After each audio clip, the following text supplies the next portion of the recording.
दोस्तों, एक बार की बात है, जंगल का शेर बूढ़ा हो चुका था। उसकी शक्ति बिल्कुल ही ख़त्म हो चुकी थी। उसमें इतना भी शक्ति नहीं था कि वह जंगल के जानवरों का शिकार कर सके। वह सोचने लगा कि अब मेरी भूख से मरने की नौबत आ गई है। एक दिन अपनी गुफा में बैठा भूखा शेर ने सोचने लगा कि यदि ऐसी स्थिति रही तो मेरी मृत्यु जल्दी हो जाएगी। मुझे कोई ना कोई उपाय सोचना होगा ताकि बैठे बिठाए ही भोजन की व्यवस्था हो जाए। वह सोचने लगा और कुछ ही देर में उसे एक उपाय सूझा। वह एक चिड़िया की सहायता से उसने पूरे जंगल में अपने बीमार होने का खबर फैला दी। जंगल के जानवर शेर के बीमार होने की खबर सुनकर जंगल के जानवर उसका हालचाल पूछने उसके पास पहुंचने लगे। शेर इसी ताक में था। जैसे ही कोई जानवर उससे मिलने गुफा में आता, वह उसे दबोच कर मार डालता और छक कर उसका मांस खाता। ऐसे ही हर दिन कोई न कोई जानवर उसे देखने आता और शेर को गुफा में ही शिकार हाथ लग जाता। उसके दिन बड़े आराम से गुजरने लगे। अब उसे भोजन के लिए जंगल में भटकने की अवस्था नहीं रह गई। बिना मेहनत के उसे अपनी ही गुफा में भरपेट भोजन मिलने लगा।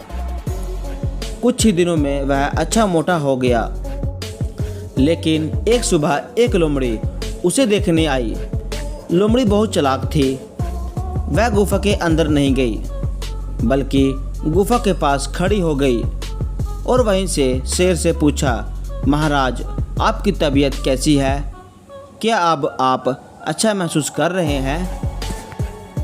तभी शेर कहता है, कौन हो मित्र, अंदर तो आओ। मैं बीमार बूढ़ा शेर बाहर तक तुमसे मिलने नहीं आ सकता हूँ। मेरी नज़र बहुत कमज़ोर हो गई है। मैं तुम्हें यहाँ से ठीक से देख भी नहीं सकता हूँ। आओ मेरे पास, मुझसे आखिरी बार मिल लो। मैं कुछ ही दिनों का मेहमान हूँ। शेर ने फुसलाकर लोमड़ी को गुफा के अंदर बुलाने का प्रयास किया। शेर के बोलते समय लोमड़ी बड़े ध्यान से गुफा के आसपास का नज़ारा ले रही थी। शेर की बात खत्म होते ही वह बोली, महाराज, मुझे क्षमा करें, मैं अंदर नहीं आ सकती हूँ।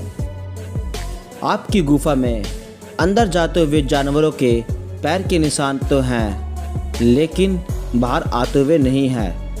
इसका मतलब मैं समझ गई हूँ। सब कुछ जानते बूझते हुए भी यदि मैं अंदर आ गई तो उस जानवरों की तरह मारी जाऊंगी जिनके पैरों के निशान यहाँ हैं। इसलिए मैं जा रही हूँ।